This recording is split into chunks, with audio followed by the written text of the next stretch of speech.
He's a software developer at Atom, and by me that I was involved in this beautiful project by Peter. The title of this talk is South Tyrol Cloud for Citizens. So now we will see practically what people from the bottom try to do when public administrations are not working in order to bring tools to citizens in order to protect their data, okay? So people need to organize from below to try to use these tools, okay?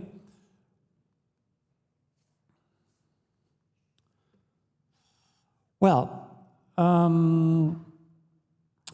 the idea was born in order to create a non-profit initiative, okay? We are really starting this initiative, which has to do by citizens and for citizens. What does this mean? That we need to organize ourselves to have a way to really empower all communities to have a platform that we can use, and we can use it considering that our data are really precious. So what do we need practically, and what typically, in which situation do we work? We use typically cloud services that put our privacy at risk, okay? We heard several talks before where this initiative and the clouds we're using do not help us in protecting our data. So citizens need a platform that gives them really control and is really transparent. And the idea is that that platform doesn't have to be so sophisticated, okay? The platform has to cover files, collaboration among people, other people, and the daily organization. And it has to be, of course, built on freedom. So what we need is something that gives us possibility to share files, to have an online office suite, contacts, calendar, notes, and of course, a way to chat and doing video conferencing. So the first idea of using Nextcloud is because Nextcloud has all of these tools, putting them together, and more tools that potentially we're not going to use, but are there ready for citizens. We talked about file sharing, we talked about contacts, calendar, notes, documents, spreadsheets, presentations, and of course chat and video conferencing. Okay, the idea of the South Tyrol Cloud for Citizens is not to reinvent the wheel in some other place, but the idea is to be one of the possible instances that are around. We have projects as thisroot.org, devil.it, framasoft.org that are doing more or less the same things for citizens. So we want to be one reality that does exactly the same things for South Tyrol, bringing in a project that can be replicated in other places. As far as identity management is concerned, the idea, okay, starting in South Tyrol, so starting from a country where we have some digital IDs available, the idea would be of using the Italian national ID, SPID, and on European level, EIDAS. The partners that would like to work with citizens need to respect some rules. We just wrote an example of possible rules that they should respect. So EU-based data centers, 100% free software stack over the hardware, GDPR-compliant solution, of course this is needed. The solutions need to be federated because we want different instances to work together. It has to be auditable, okay? So verifiable by citizens. And of course, there need to be easy portability, so no lock-in. If I want to move from one partner to another, this has to be possible and easily done.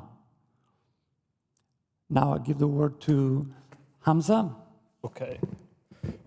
Most of people nowadays use Google service or Microsoft if they are in a business solution. So not because they want to use Microsoft or Google, but for instance, in company requires them to use a Microsoft solution or Google solution. Okay. Okay. Why is Google Workspace free? The question comes to mind because Google is offering a service for free that clearly costs them money. So the model is a freemium model. Basically, they have a free tier, and for business they have a pro tier that costs some money. Okay, so the question comes: how does Google make its money to be giving its service for free? There are targeted. Google makes most of its money by AdSense. That is a targeted ad. There are targeted ads, basically. And how does it collect the data for the targeted ad? It's basically by offering you a free service, basically. So you are trading your privacy or data for a free service, basically. There's a saying like, if you're not paying for your service, you are the service that is being sold, basically. It's your data that you are paying with. So it's not truly free, but you're paying with data totally. It's not totally correct to say Google is free. So, okay. So I talked about before this with Paolo and Peter, and the question comes: I don't have nothing to hide, basically.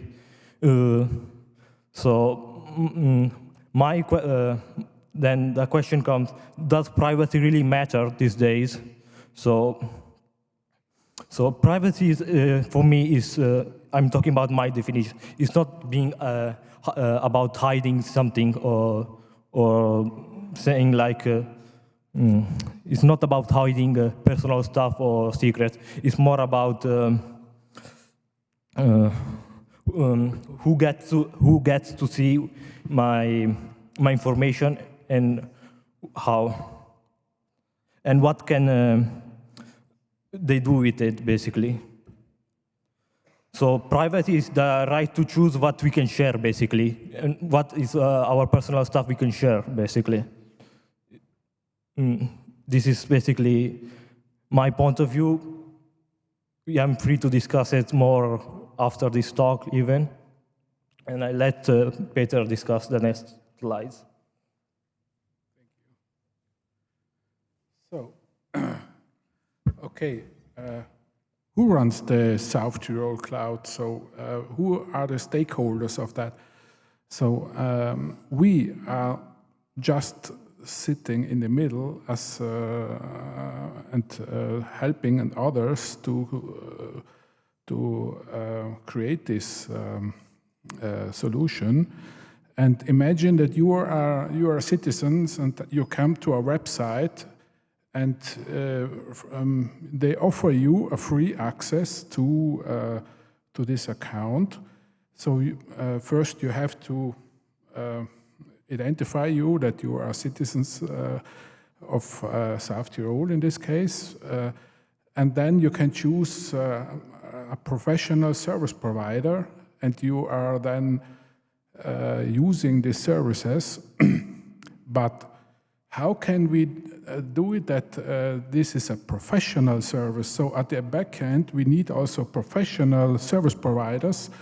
They guarantee this all these rules that we defined before, we have seen, but they have also their business model. So at the end, this can only work when there are also professional organizations behind that they use these services for their professional work. So, and they pay fair fees for it. And so this, at the end, and from these organizations, there is a coming up market, because I am also a professional. I have a company with 20 people, and since all my clients are running Windows, but there is growing up the need to have a backup system. So how can we do our business tomorrow when this big tech concerns becomes not so available as we need? So at least we as organizations, we should create a backup system. We should try out how it would be with open source software, do our jobs. So, and there is a growing market. And but at the other end, when we also need to teach this alternative. So there is a community, a big community in the open source and free software community that teaches citizens and organizations how can we install it, copy files, and so on. And what drives us? So at the end, it's the motivation. It's not to earning more money. So the motivation sits about that we already heard. It's our motive to get freedom, trust, and to take responsibility of our digital presence. So at the end, he asked me all the time, "Oh, it's free forever," and so on. And but I told him, it's only free forever when we take forever responsible for it. So it's not only about consuming presence, it's about taking engagement. So we all need to engage us. And when we have been in Berlin, and we also talked to other service providers, and they said, "Oh, it's very interesting. You bring us new customers." So there is also the professional use. It's just a collaboration to working together, and this is then at the end the business model. So how we sustain it? First of all, it's about a fair price for professional use and for memberships. So people who join, they could spend a little bit of their costs for the community, for the citizens, and then the citizens, they are also engaged. We think that we do not say to the citizens, it costs nothing. We just say, you pay nothing, but it costs you teaching this solution to your friends, to your family, so they get engaged to support this cloud. And also public support should be possible, but should not be paid 100%. Okay, and now to finalize. So the idea is to create something in South Tyrol and to export this to Europe, okay? So create a model that can be replicated, okay? We are not reinventing the wheel. We're simply saying that we would like to give citizens the possibility to use a cloud, okay? And do we all care that citizens need a cloud that is respectful of their data? And this question goes to us citizens to companies, to partners that want to help this kind of cloud grow in South Tyrol and in Europe. So now this message goes to all of you, and whoever would like to participate, whoever either as company or as a cloud provider, respecting a certain list of rules is welcome. Okay, and thanks so much for listening. Thanks so much to Peter, because he's a generator of ideas. And as I said before, we really need to start from the bottom. If we see that above, nobody guarantees security and respectfulness of our data. Thanks so much.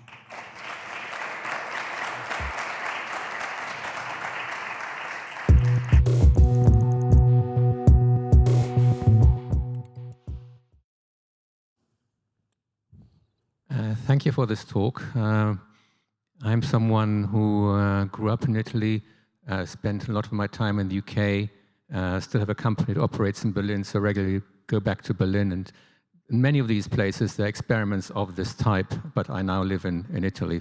I'm a businessman, and not only that, but the first thing I would do is, for a project like this, is do a bit of market research. How many people would want to have a service that you're planning to offer? And how many would want it, knowing how much engagement, as you called it, they need to put in, because time, at least for me, is very, very tight. So I would not be interested in spending time engaging others or whatever. I just want a service, and I can have it from Microsoft, from Google, from lots of others, and I can always deny consent to having my personal data used. I have the right under the GDPR to say I only want this minimum use of my data as is necessary to provide the service, nothing more than that. So I'm wondering, how many people are there who would want this service in Südtirol?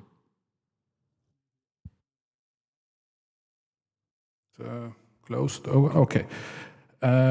Yes, we were asked for this service from companies. It's okay. The audience, they are conscious about their sovereignty. It's not so big. Maybe it's 10% of the citizens, but for starting, it's just enough. We do not need a big market to start. So there is, from the third sector, there are ambient Umweltverbände, how you say, associations for climate. And they ask us, okay, we are well organized. We have a lot of associations. How can we organize our digital presence in a different way? So there is a little bit of wind from this side. And now we need just to go there where the wind is, and not to look at 80% of the people. They have no idea and no mind. Yeah. I'm sorry. I also run 2 NGOs, and the issue with that, my personal experience, isn't so much to have a digital sovereignty, as you call it, but simply to get a maximum benefit at a minimum cost, because at an NGO, there's always cost issues. So I know. I mean, I don't want to cause any problems or difficulties through my questions. It's just that it would take a bit more to convince me to join this cloud. Mm-hmm. Okay. Just one word. In my company, we spent at least 10,000 euro to Microsoft every year for a lot of stupid stuff. Okay, at the end, it's not only a question of if I am engaged with it. It's just also a financial question, because we have calculated at the end, it's for one citizen, it's €3 a year. This is nothing. It's less than a cup of coffee. So why should we not use this solution? Please ask. Well, okay, I run 2 companies and 2 NGOs, and we certainly don't spend anywhere near 10,000 euros a year. So maybe we should talk about what Microsoft is charging you for. But I agree with you that if you have a significant number of potential customers, even paying 3 or 4 or 5 euros a year may be sufficient to cover your costs. I agree with that. But the question is, how many people will you get to subscribe to your service? And that requires also understanding all the benefits of the system, and requires a idealistic, shall we say, attitude to digital sovereignty. Because as I said before, I'm willing to provide access to a limited amount of my personal data just to get the service to operate, and of course that's necessary, but nothing more, no marketing, no other abuse of my personal data. And I have that right under GDPR. I can simply click on, no, I don't agree, and they can't do it. Okay. Well, thanks so much for your question. We really need a discussion to go on, and it needs a little more time. Unfortunately, the time is over. I'm going to present the next speaker, which is Peter, so don't move from there. Don't move from there, because we have another talk. Peter Aichner. The talk is about Knowledge Scout, from talks and slides to smart summaries. Peter has the idea of turning SFSCon talks into a story that anyone can understand. Thanks so much, Peter, for being here again. Okay, so now I spent all my energy, so okay, let's try again. Yes, about what do I talk about? Imagine that, so Knowledge Scout, I am a software architect, okay?